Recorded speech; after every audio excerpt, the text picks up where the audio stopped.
الحمد لله والصلاة والسلام على رسول الله أما بعد السلام عليكم ورحمة الله وبركاته دمان أصحابتا أحبابتا خيارتا ميل كستو آد جوجتان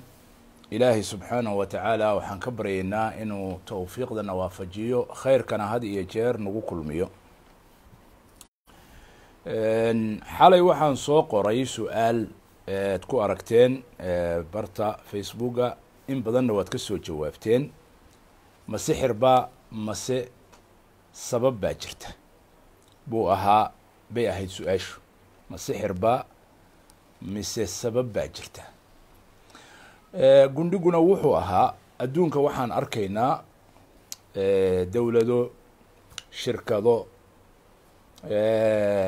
أمضو اسكو ظروف أها dhibaatooyin badan iyo caqabaad badan iyo challenges badan ay haysteen qaarkood dhulka fadhiyeen dambaska fadhiyeen from the ashes waxay dhahaan afka qalaad ya kadibna qaarkood sare u kaceen oo ka boodeen oo dambaskii ka tallaabsadeen oo ka kaceen qodxanyihii iyo dhibaatooyinkii iyo caqabadihii ku hareereysnaana ka dabaasheen horena u socdeen oo ka caafimaadeen iyo qaar weli meeshii dhex fadhiya ay isku duruufta ahaayeen dambaskoodii dhex fadhiya ama dhibaatadii iyo caqabadihii weli ku hareereysan yihiin oo la legdamaya oo ka gudbi kari waayey ka boodi kari waayey ka kici kari waayey ka dabaalan kari waayey weli ay ku dhegan yihiin iyo qaar ayba la tagtay mawjadii hafisay dambaskii qariyey kadibna tartankii adduunka ka baxay oo isaga baxay oo saaxadii ama saaxadii ciyaarta ama saaxadii dheesha ka baxay oo markaa taariikhdii ka baxay wakti mucayana markii ay caqabadihii iyo dhibaatooyinkii iyo waxyaalihii ka hor yimi ay ka bixi kari waayeen marka saddexdaasay u qaybsameen dad isku duruuf ah oo isku meel jooga ama arday iskuul ku jirta ama isku jaamacad ku jirta oo imtixaano adagi ka hor yimaadeen qaarna waa ka boodeen qaarna meeshii bay fadhiyaan weli waa legdamayaan muddo dheer 10 sano ah qaarna waa hareenoo waxba dheeshii way ka baxeen saasay u qaybsameen marka waad ka jawaabteen waxaad tiraahdeen sixir maaha waana runtiin intiina aragtay sixir maaha sababaa jira kaasuna uu dhibkii kaga dabaashay iyo caqabadihii kaga booday dambaskii ka kacay kanuna weli ugu dhex rafanayo oo ugu dhex jiro ugu dhex fadhiyo midna uu isdhiibayo markiiba uu ka baxay sheekada waa sabab maxaa dhacay ilaahay subxaanahu watacaala adduunkan wax walba sabab yaa buu u yeelay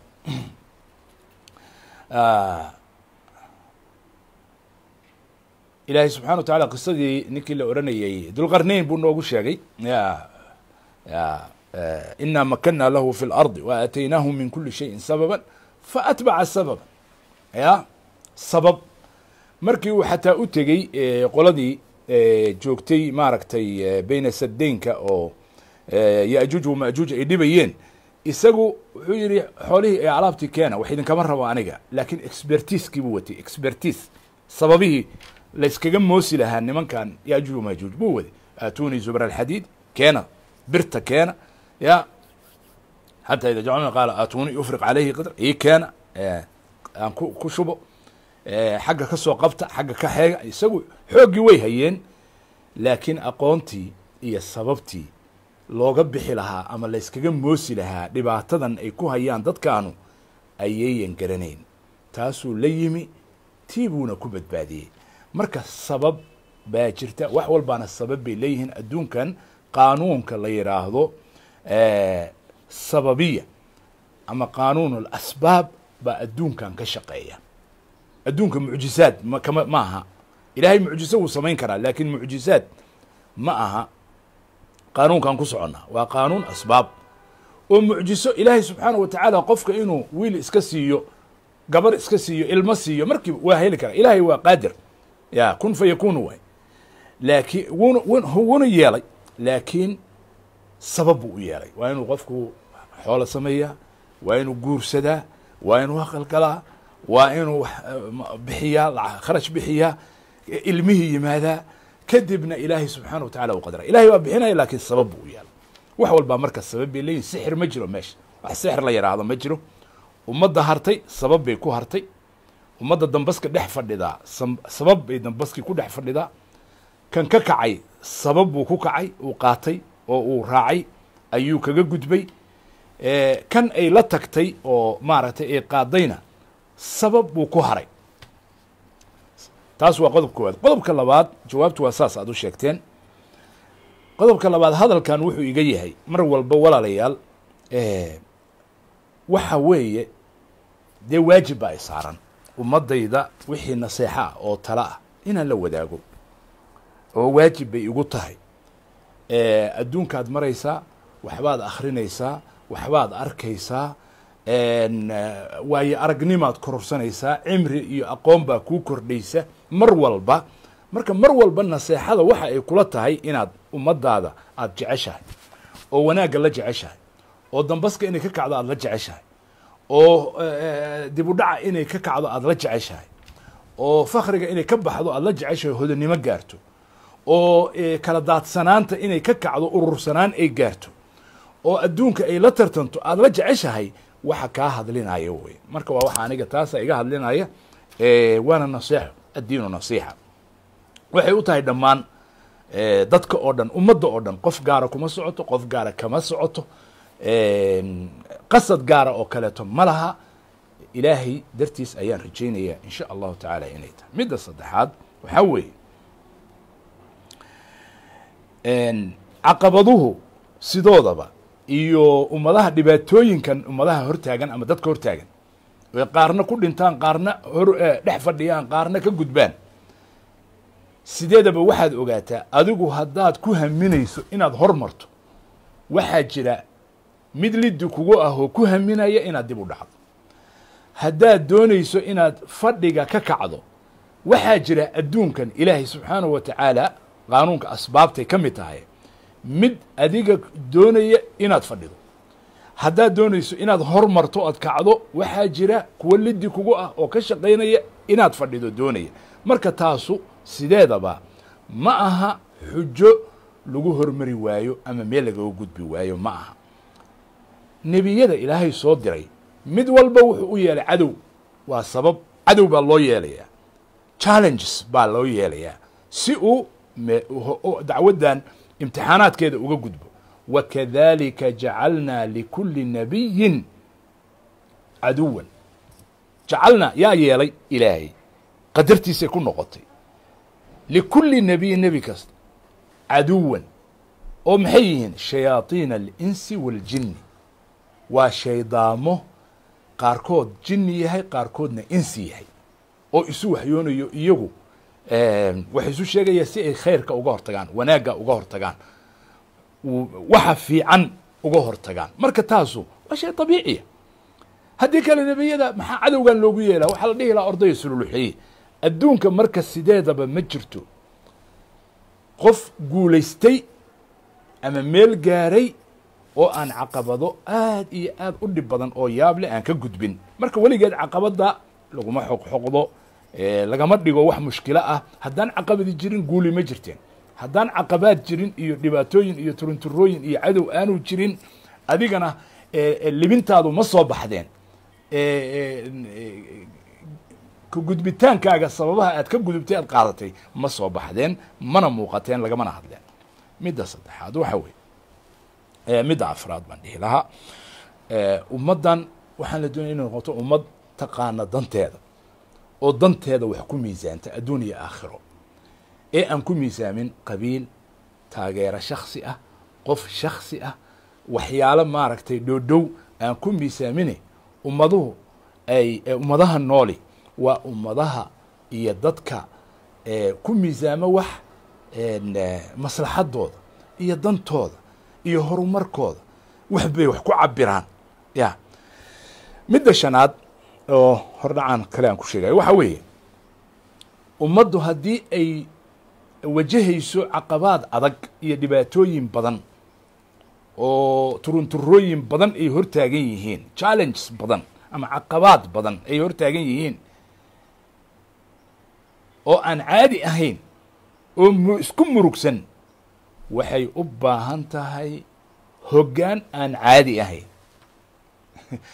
iyo asbaab aan caadi ahayn in lagaga gudbo wax walba waxooday leeyihin dhibaatada caadiga oo xaaladdu iska degan tahay nabadda tahay waxay isaga baahan tahay hoggaan caadiya oo iska qabow iyo dhibaato aan jiro dhibaatadu hadday adag tahay oo caqabaduhu adag yihiin oo xaaladdu adag tahay oo murugsan tahay waxay u baahan tahay hoggaan iyo asbaab aan caadi ahayn yani abnormal wax aan caadi ahayn oo dadka caadiga averageka ah aan ahayn bay u baahan tahay xaalad aan caadi ahayn go-aamo aan caadi ahayn tallaabooyin aan caadi ahayn dhaqamo aan caadi ahayn siyaasadeed oo aan caadi ahayn waxyaalo badan oo sababo ah iyo hogaamin ah oo aan caadi ahayn bay u baahan tahay xaaladda soomaaliya marka aynu fiirino xaalad caadiya ma xaalad dhibaato dagaal sokeeye muddo dheer dowladnimo burburtay dhaqamadii nidaamka ah burburay mu'asasaadkii oo burburay institutionadii oo burburay cadowyo badan oo mid dhow iyo mid gobol iyo mid caalami leh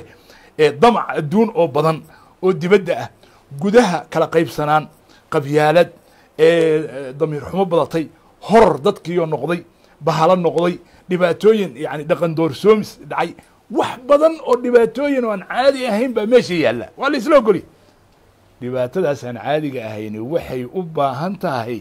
hoggaan aan caadi ahayn waxay u baahan tahay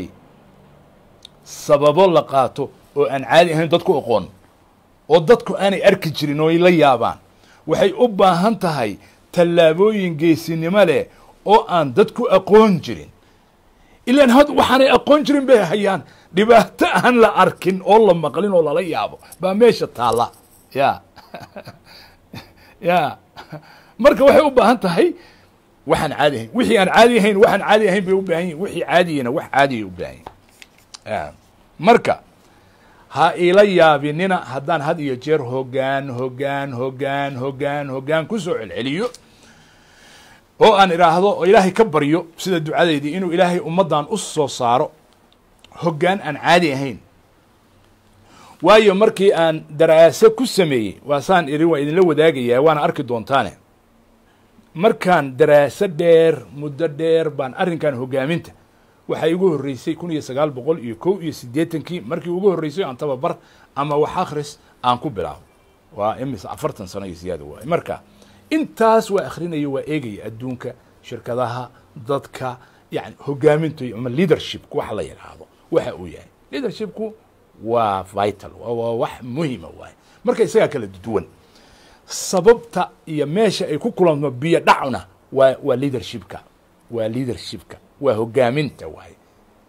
ummadaha shirkadaha bulshooyinka waxyaalahay isku bedelaan ama caqabadaha isuga gudbaan koo waxaa ka ah arrinkaas isagaa saasaan ugu soo celcelinaya marka aan ku celcelinayo ha ila yaabinina waxaan idinla wadaagi doonaa maanta kulankan kooban 4 tajribo tartiib baan idinku bilaabayaa silsilad weeye waa ka hadli doonaa arrintu ma aha maxaan kuu sheegaa su-aashu waa su-aal u baahan in lagu fekero yacni ma sixir baa mise sabab baa jirta marka aan leenahay ummado tusaalan ka soo qaadi shirkado iyo maamulo kalena tusaalaan ka soo qaaday maanta waxaan soo qaadan 4 shirkadood idin soo qaaday hoggaanku wax walba isay ku soo ururayaan ninba waxaa lagu yiri koorso marsan aan qaadanaynay oo ku saabsanayd leadershipka waxaa lagu yiri wuxuu yiri shirkad baa jirta waxay iibsataa shirkadaha khasaaray ayay iibsataa haye oo shirkadaha khasaaray hadday iibsato maxay ku samaysaa wuxuu yiri bas madaxa ayay ka bedeshaa madaxaan ka bedelinaa haykalkeeda iyo nidaamkeedana waxbaa laga bedelaa shirkaddii waxay isu bedeshaa shirkad profit leh faa'iido keenta yani shirkaddii shalay khasaaraysi waxay isu bedelaysaa shirkad faa'iido keenaysa oo mar walba qaanuunkaas ma samaysaan haa mar walba shirkad kasta oo aan iibsano oo khasaaraysa madaxa horta waa in laga gooyo oo marka hore laga diro iyo meelaha muhiimkaayo leadershipka ku saabsan oo waaxaha iyo waxyaalahaas 4 shirkadood baan waxaan u soo qaadanaa waaweyn oo idinka aad taqaanaan adduunka ku aragtaan meel kastoo aad joogtaan baad ku aragtaan badankood ayaan u soo qaadanayaa tusaale shirkadda koowaad waa shirkadda la yidhaahdo apple telefoonada iyo iPadada iyo Mac iyo computerada iyo waxaas iyo samaysa wax yar shirkaddaas ninkii madaxda ama raggii asaasayaasheeda ka ahaa asaasayaasha ka ahaa waxaa ka mid ahaa nin la yidhaha Steve Jobs oo aad taqaaniin oo 2011 buu cancer u dhintay ninkaas wuxuu ka mid ahaa asaasayaashii shirkadda laakiin intay shirkaddii shirtay iyo madaxdeedii 1985 baa laga cayriyey shirkadda madaxtinimadeeda waa laga cayriyey ninkaas waa laga cayriyey markii laga cayriyey muddo kadib 10 sano kadib shirkaddii aad bay xaaladeedu u xumaatay khasaarooyin badan baa soo gaaray faa'iido way keeni kari wey 1997 shirkaddu waxay ku sigatay iflaas waxay taagnayd xaalad yacni inay kacdo shirkadda Apple ay aad aragtaan hadda teleefoonadan badan aad wadataan inay kacdo oo xaaladeeda iflaaska ama kicitaanka ay falisaad ay iclaaniso 1997 dib baa ninkii loogu yeeray waa loo baahday shirkaddii dib baa madax looga dhigay falisaad iyadoo ku jirta xaalad iflaasaa loo dhiibay hadda fiiri meesha cibrada aynu ka rabno waxa weeye dad dambas yaal sidee u kaceen shirkado iyo ummado inay hoggaanka tahay baad ku ogaanaysa shirkaddii markii uu ku soo noqday 1997 waa wuxuu qaatay dhowr go-aan oo uu shirkaddii dib ugu soo celiyo si ay faa'iido u samayso oo dambaska uga kacdo sababta koowaad wuxuu ku qanciyey shirkadda la yidhaha Microsoft ee computer programyada iyo softwarada badan samaysa ee macruufka ah la yaqaan Bill Gates u lahaa shirkaddaas wuxuu ku qanciyey inay share ku soo darsato oo programyadooda qaar ka mida Macintosh ay samayso 150 bilyan oo investment ah buu shirkaddii ka soo geliyay 150 milyan ma bilyan sorry taas waa qodob koowaad shirkaddii xoogaa wuxuu soo geliyay horta raasumaal midda labaad Apple waxay samayn jirtay oo shirkaddu waxyaalaha ay la khasaartay ka mid ah focus la'aan oo waxyaalo badan oo products ay isku furtay 350 item ama product bay soo saari jirtay ama ka shaqayn jirtay 300 buu dhulka dhigay oo ka saaray inaanay Apple mar dambe shaqo ku lahayn konton kaliya ka soo reebay productski 3 shaqaalihii meesha tuurnaa ee in badan kharashkoodu yaalana banaanku u tuuray 3,000 oo shaqaalaha buu almaan xiri وعيري maxaa sanadkii koowaad maxaa isbedelay marka go'aamadii iyo tusaalayaasha u qaatay ninka la yiraahdo Steve Jobs waxay keentay waa 97 waa sanad qura 97 buu yimi go'aamadanu shirkaddii ka bedelay dib buu shirkaddii u shaqaysiiyey sanadkii ku xigay 1998 shirkaddii waxay keentay faa'iido 309 milyan ah ayay keentay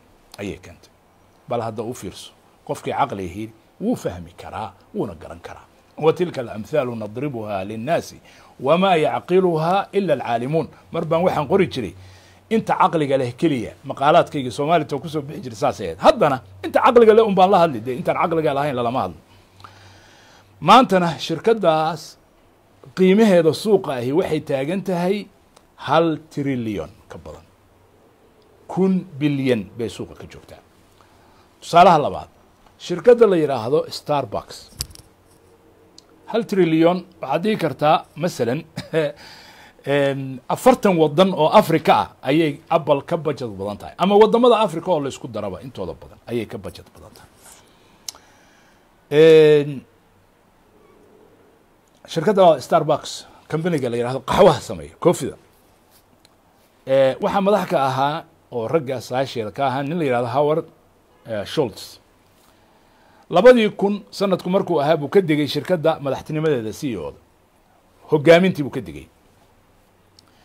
kambanigi sanadihii ka dambeeyay aad baa waxa soo galay dacfi baa soo galay hogaankii baa isbedelay demoogtahay dacfi baa soo galay kambanigi uu hoos u baray aadi 2008 marka la marayo 2007 shirkadii boqolkiiba 50 kala bar qiimaheedii suuqa hoos buu u dhacay qiimihii suuqa Starbucks ee boorso hoos buu u dhacay boqolkiiba 50 way khasaartay qiimaheedii odagii baa la raadiyay oo yardimo ku yeero madaxdii baa la bedelay odagii baa lagu soo celiyay madaxtinimadii shirkadda go'aamadu qaatay marka degdega okay go'aamo degdeg u qaatay maxaa ka mid ahaa horta wuxuu xiray dhammaan dukaamadii iyo koofiyadii aan faa'iido fiican ka soo gelayn shirkadda ama suuq fiican aan lahayn dhammaantood wuu xiray dhowr kun oo dukaan xir wuxuu kaloo sameeyey shaqaale badan oo culays iyo mushaar shirkadda ku ayaan loo baahnayna waa banaanku u tuuray haye isbedelo kala duwan oo saas uu ku sameeyey shirkaddii dib bay isu bedeshay dambaskii iyo khasaaradii iyo filisaadii ay taagneyd way ka soo kacday 2017 dhowr sano kadib 22 bilyan ayuu ahaa incomekeedu 22 bilyan oo dollar suuqana waxay ka joogtaa 84 bilyan ayaa wax soo saarkeedu yahay hadda masalan dalka Kenya oo kaleeto marka aragto dalalka Afrika dalalka ugu fiican kamida soo saarkiisa dhan sanadka dhan yaa waa 90 bilyan 95 bilyan 97 bilyan way soo saarkiisa sanadka dhan GDP-giisa iyo waxa isku mid ah Starbucks 2018 uu ka digay shaqada uu ka tagay waaye shirkadda saddexaad waa aan soo qaadan waa shirkadda baabuurta samaysa oo la yiraahdo Chrysler shirkadda Chrysler ee samaysa baabuurta saddex shirkadood Mareykanka ugu waaweyn baabuurta sameeyay baa jira shirkadii waxa weeye General Motors shirkadna waa Ford shirkadna waa bahasha la yiraahdo Chrysler 1977 shirkadu bankruptcy bay iclaanisay bay file garaysay inay kacday shirkadaas ay hartay shirkadii kalena way ka hartay dabcan hayeeshee guddigii boardkii shirkadu madaxdii shirkadu ama majliskoodii waxay qaateen go'aan ah shirkadda Ford nin madax ka ahaayo laga soo cayriyay 2 asbuuc ka hor waqtigaas ayay qaateen oo shirkadii madax uga dhigeen waxaa la oran jiray ninka Lee Iacocca magac adag weeye xataa shirkad dad ka shaqeeya ma kari jireen waagi hore waxay oran jireen CEO of Chrysler saasay oran jireen marka ala kulli xaal 1978 ninkaas shirkadii madax looga dhigay waa shirkad filistay oo suuqa taal dhulka taala waay dhulka taala waay waaye ninkaasu dabcan shirkadii waxay yiraahdaan dadka wax ka qoray bugag baa laga qoray de wala daraasayna adduunku waxaan cilmiga uu daraasayna Japan ba daraasayna Korea daraasayna China daraasayna qolo walbi waxay daraasaynayaan sida adduunkan uu ku hormarayo ayay daraasaynayaan marka nin professor ka ah jaamacadda California University of Berkeley oo wuxuu yiri shirkaddii flip wuxuu ku sameeyey upside down yani shirkaddiina madax iyo majuu u rogay macna madax iyo majuu u rogay waa meeshii aan idin lahaa ogaada qaa'idka ama hoggaanka wax aan caadi ahayn u yimaada waa inuu qaataa go'aamo aan caadi ahayn oo ah shirkaddii upside down buu ka dhigay madax iyo majuu u rogay go'aamo aan caadi ahayn buu la yimi macnaha kow horta dowladda maraykanka kongareeska ayuu wuxuu la galay dood wuxuu la galay mufaawadaad negotiation in shirkadda deyn la siiyo bayl lagu badbaadiyo 10 sano ay ku bixiso 1 bilyan iyo bar 1.5 bilyan bay dowladdu khaznada dowladdu inay deymiso dad shirkad weyn oo qaran waaye si loo badbaadiyo oo deyntaas loo siiyo 10 sano ay ku bixiyo waaye 10 sano baylkaasuu qaatay midda labaad wuxuu sameeyey shaqaale badan oo aan maaragtay markaas loo baahnayna waa celiyey warshado badan oo shirkaddu lahayd wuu xiray albaabadu isugu dhiftay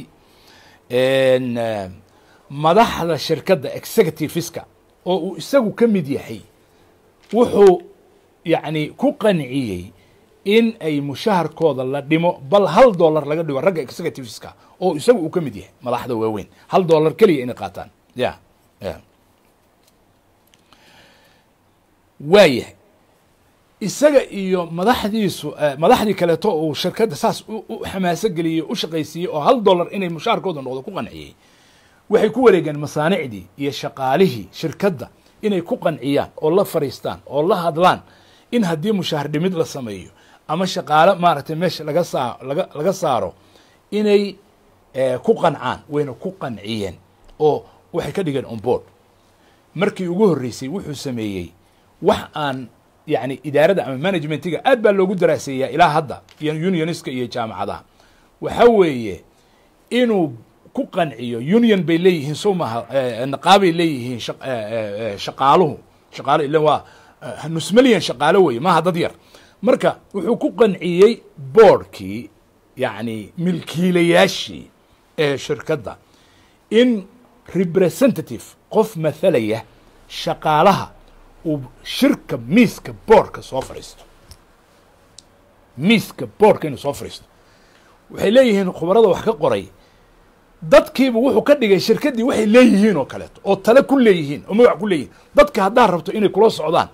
ummadda haddaad rabto inay kula jaan qaado ummadda haddaad rabto inay vision kula qaadato ya oo wax kula qabato ilan keligaa wax ma qaban kartide waxaad u baahan tahay on board inaad ka dhigto dadka waa inaad on board ka dhigtaa on board waa inaad ka dhigtaa waa inay kula socdaan waa inay kula shaqaynayaan waa inay kula dareen yihiin waa inay kula warar yihiin waa inay kula macluumaad yihiin oo aad iyaga waxay leeyihiin ka dhigtaa marka shirkad baa saas laga dhigaya dal maxaad ka malayni marka ninkaas wuxuu sameeyey yani shaqaalihii nin ka mida oo mathalaya baa shir walba oo boardka uu fadhiyo waa hadda iyadoo la yidhaahdo golaha wasiirada ha soo fariisto qof shacabka ama arrimaha bulshada mathalaya oo dhex fadhiya waa inuu jiraa oo go'aamada wax ka og oo macluumaad bixinaya oo talooyinka bixinaya oo dadku waxay ku nool yihiin sheegaya saas ugu talagalay marka shirkiina wuxuu soo fariisiyey arrintaas waxay ahayd arrin aan looga horrayn waayo hoggaanka aan caadiga ahayn mar walba xusuusta waxaan caadi ahayn buu keenaa walaalayaal waxaan caadi ahayn buu qaataa go'aamaan caadi ahayn buu qaataa warshado badan uu xiray shaqaale badan uu cayriyey mushaharooyinkii waa dhimay shaqaalihii waa qanciyey oo dadkii uu ka soo qayb geliyey can you imagine ma u malaynaysaan maxaa natiijadii noqotay go'aamadii uu saas qaatay sanad iyo 2 gudahood sanad gudaheed shirkaddii booliska wuxuu kaloo ku daray ibdaac cusub ibdaac innovation waxaa la yidhaahdaa hoggaanka iyo hadalkaas waxaa iska lahaa Steve Jobs ninka Apple wuxuu yidhi hoggaanka iyo kan la hoggaamiyo waxaa u dhaxeeya waa ibdaaca waa hal abuurka innovation is the difference between the leader and the follower waxa u dhaxeeya labadaas kaas weeyo marka halku dhagiisu ahaa ninkan wuxuu sameeyey Lee Iacocca wuxuu sameeyey engineer buna ahaa asal ahaan yani baabuurta iyo design marka wuxuu sameeyey design cusub buu kusoo kordhiyey shirkadda sancadii ay samaynaysa baabuurta. baabuurkan vanka la yidhahdo maraykanka aada looga isticmaalay waayadaas iyo sagaashameeyadii iyo wixii ka dambeeyey iyo siddeetameeyadii,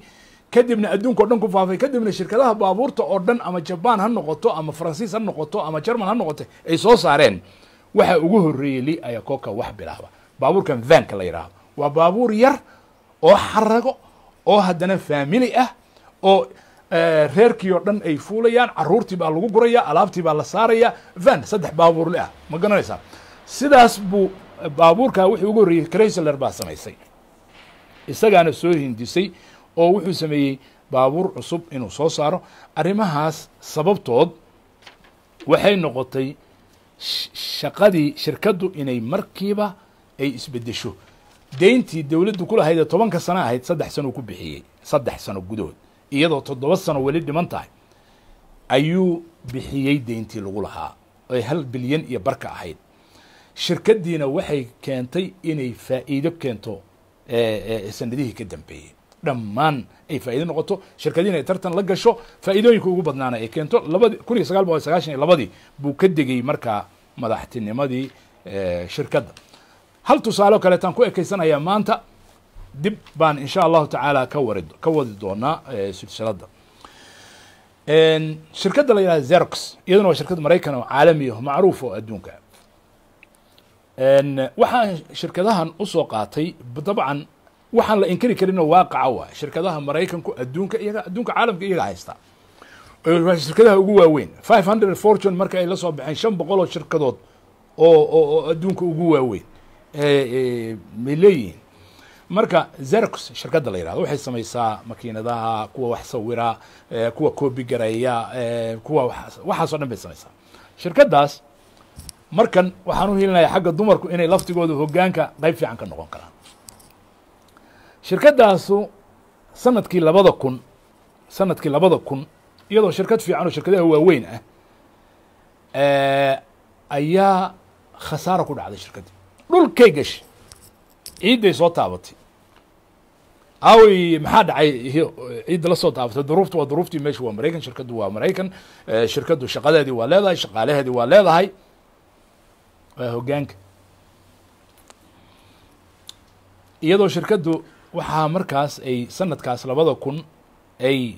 khasaartay 273 milyan bay khasaartay. deyn waxaa lagu yeeshay 17 bilyan. annagaaba inteed roonay 5 bilyan a laynagu lahaa mise 4 bilyan. soomaaliya oo dhan qaran dhan baa 4 bilyan lagu lahaa. shirkaddan keliya 17 bilyan oo deyn ah baa lagu lahaa. marka waa inay dhulka gasho soo maha. 2001dii waxaa guddigii shirkadda milkiilayaashu madax uga dhigeen gabar la yidhaahdo Ann Malky la yidhaahdo baa looga dhigay madaxa shirkadda. haweeneydaasu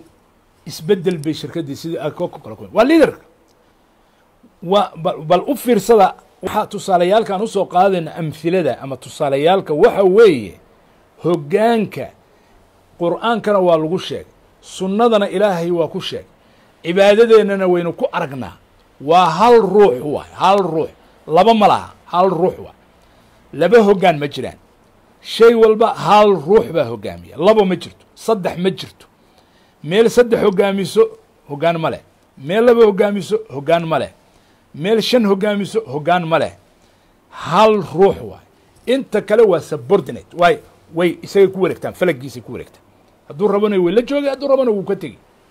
hal hoggaan waaye amaam allahina ilaahay saasu inamaa jucila alimaamu liyu'tama bihi. salaada bal haddaad ka waran 2 imaam aynu horgelin, suurtagal ma tahay? xaasha lilah. adduunkanna ilaahay wuxuu yidhi low kaana fiihima aalihatun ila allahu lafasadataa.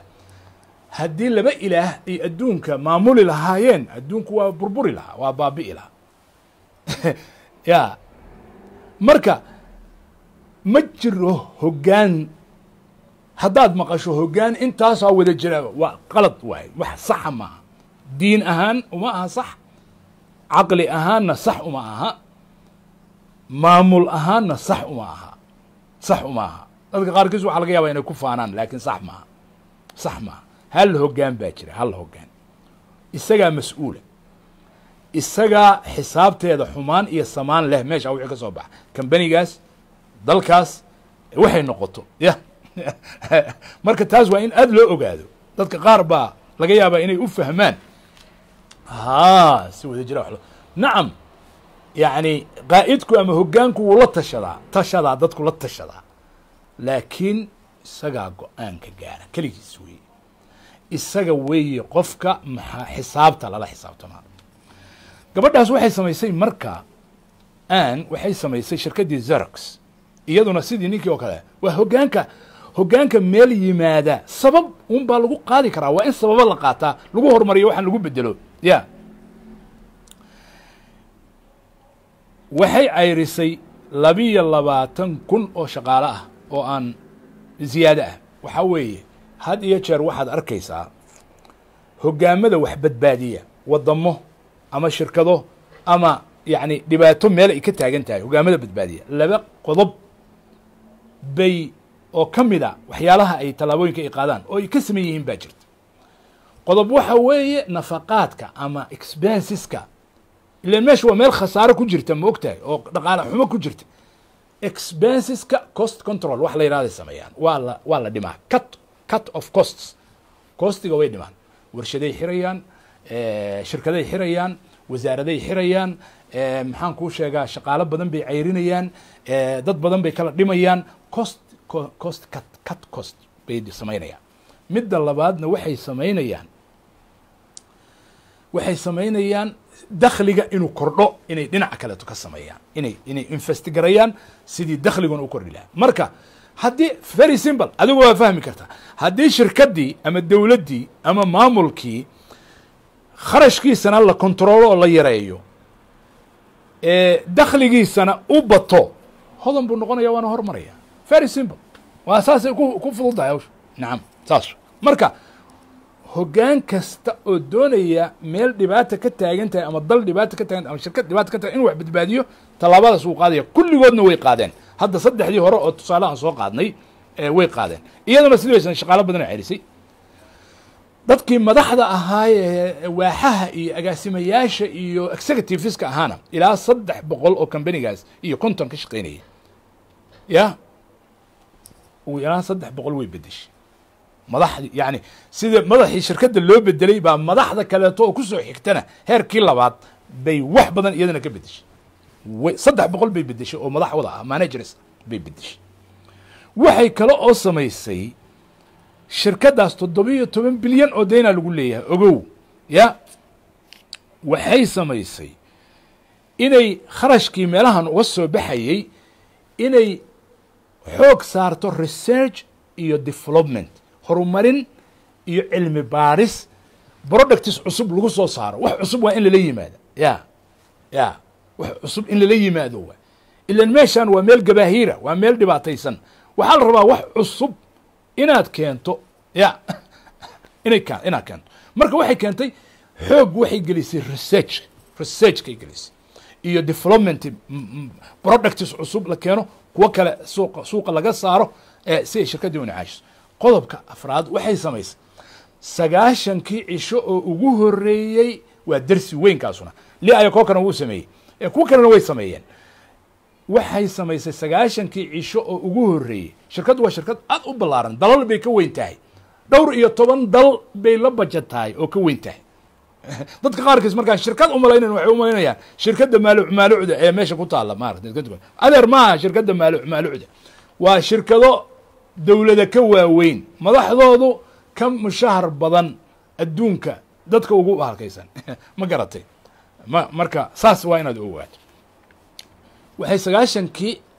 u horeeyey cisho ku wareegaysay xafiiska wax badan ma fariisan waxay ku wareegaysay warshadaha shaqaalaha qaybaha shirkadda maxaan kuu sheegaa furuucda farciyadeeda iyo brancheskeeda ayay ku soo wareegaysay qof walba inay dhegaysato dadka inay waxweysee wax u dhaceen maxaa sabab u ah maxaa jira maxay yahay dhibka jirta muxuu yahay wax khasaaraha keenaya maxay tahay caliya la-aanta keenaya ra'yiga muxuu inay shaqaa ku soo 9 cisho ayay waxay ku wareegaysay dadka dhexdiis shaqaalihii shirkadda dhexdeeda faracyadeeda allah taladaasoo kaleeto yani waa tala aad iyo aad u weyn. ilaahay waamruhum shuuraa baynahum, wa amruhum shuuraa baynahum. ninka madaxda ah waxaa laga rabaa inuu dadka dhex maro, dhex qaado, habarta la fadhiisto, odayga la fadhiisto, wiilka yar la fadhiisto, gabadha yar la fadhiisto, ahlu cilmiga la fadhiisto, aqoon-yahanka la fadhiisto, culimada la fadhiisto, ragga la fadhiisto, dumarka la fadhiisto, wax weydiiyo, wax ka qaato, taladooda fiiriyo. yacni ummaddiisa waxay ku nooshahay arko, kan la qadeeyo, kan la casheeyo, kan la quraacdo, kan la fadhiisto, gurigaan galo, gurigaas kala galo, xagga soo fiiriyo. si dabiiciya waa inuu noqdaa yani waa inuu noqdaa qof termometerkiisu ama yani cabirkiisu la shaqaynayo dadka uu hogaaminayo, kambaniga uu hogaaminayo, shirkadda uu hogaaminayo, dalka uu hogaaminayo. waa inuu yahay qof meel iskaga qafilano, meel ku xirano, waxba aan ogeyn, sida hadda madax badan adduunka caalamka ka jirta oo madax maaragtay sheegana I'm very sorry for them, aad baan uga xumahay, laakiin waxba ma hagaajin karaan. hadday xataa jecel yihiin xataa ma samayn karaan, they cannot do it. waayo sababo waa jira, sababo saan sheegnay, sabab iyo qaanuun in la raaco uu jiro baa jira oo ku geyn kara inaad isbeddel samayso oo horumar samayso oo dhibaatooyin ka gudubto. sababay leedahaye sixirna maaha, mucjiso samada ka soo degtana ma aha. everyone bay dhegaysanaysay, tallaabadaasna way qaaday. can you imagine sanadkii 2001 baa madax looga dhigay shirkaddii Sercos khasaaraysay ee 17 bilyan oo deynta ah qabtay ee dambaska fadhiday, ayaa gabadhaas aan mulkahay loo dhiibay. waxay sanadkii ku xigay oo 2003gii 2 sano shirkaddii faa'iido ayay isu bedeshay inay xaqiijiso. 91 milyan bay sanadkii u horreysay faa'iido, sanadkii ku xigayna waxay gaarsiisay faa'iidada 859 milyan, $1 billion yani ugu badnaan. waay maanta afartaasaan ku ekaysanayaa. waxaa jira dalal waxaan idinka dhigayay appetizers waxaa afka qalaad lagu yidhaahdo ama cuntada lagu sii sugo, kuwo kalaa soo socdo badan. dowladuhu maxaa sabab u ah oo ay ku kacaan? maxay dambaskan kaga kacaan? sababuhu maxay yihiin? isla ogaanay inaanay arrintu sixir ahayn, mucjisana ahayn. caqabadahaasee uga gudbeen dhibaatada corruptionow, maxaan kuu sheeg qabyaaladow, kala qaybsanaanow, cadow dibadda iyo cadow gudahayow, kuwa ku jilaafaynayow, cadow waxa kugu taaganow, tabar la-aanow, xoolo la-aanow, dhaqaalo la-aanow. waxaa sidee bay uga gudbeen? xalqadda waa baan kaga hadli doonaa insha allahu tacaala, iyo qodobada u waaweyna duruusta aan ka faa'iidaysanayno arrimahan hoggaanka maaragtay keeni kara isbeddelkaas. waa hoggaan aan caadi ahayn, hoggaan caadi ah kama hadlayno, hoggaan aan exceptional bay yidhahdaan afka qaad, exceptional leadership ama transformational leadership. waa hoggaan sameeya isbeddel, calaamaduu leeyahay, sifooyin buu leeyahay, go-aamo gaanoo lagu yaqaanuu leeyahay. ma aha wax adduunka ka madow maaha. inaga hadduu inaga madow yahay, caadi yahay, in badanoo inaga mid a adduunka kama madooba. waan caddahay, adduunka wax laga qoraa, jaamacadaha lagu bartaa, kitaabada lagu qortaa. aniga waa idiin soo khulaaseeyey wixii diinta iyo adduunyada iyo jaamacadaha managementiga iyo leadershipka lagu qaadanayay ayaan idiin soo khulaaseeyey in yaroo ka mid a. ilaahay subxana wa tacala tawfiiqda hana waafajiyo. dalka soomaaliyana ilaahay subxaana wa tacaala hoggaan isbeddelkaas ku sameeya. upside down waxay u baahan yahay soomaali, waxay u baahan tahay flip saas in loo bedelo loo rogoy u baahan tahay. maamul ahaan, nidaam ahaan, dhaqan siyaasi ahaan, dhaqamada socda, siyaasadaha socda. waxaa hadda siyaasad aan u naqaano 30 sano u dambeysay, waxaasu soomaali waxba ka bedeli mayso. wax ay ka bedelayso male, hadda idiin sheegaya wax ay ka bedelayso male. dhaqaalada ma samaynayso, ummadda ma isu keenayso, horumarna ma gaarsiin karto. waa in qawaaniinta ilaahay subxaanahu wa tacaala iyo sunanta u dejiyey ee cilmiga ah, ee diiniga ah, ee idaarada ah, ee maamulka ah in la raaco weeye. ilaahay subxana wa tacaala ha noo soo saaraan leenahay. rabbi subxaanahu wa tacaala ummaddaas naxariistiisa iyo barwaaqadiisa ha ku irsaaqo. ilaahay subxaanahu wa tacaala hoggaan khayr qaba oo diin iyo adduunyo labadaba yaqaana ilaahay subxaana wa tacaala ha ku irsaaqo. وصلى الله على نبينا محمد وعلى آله وصحبه أجمعين إلى كل أنت السلام عليكم ورحمة الله وبركاته.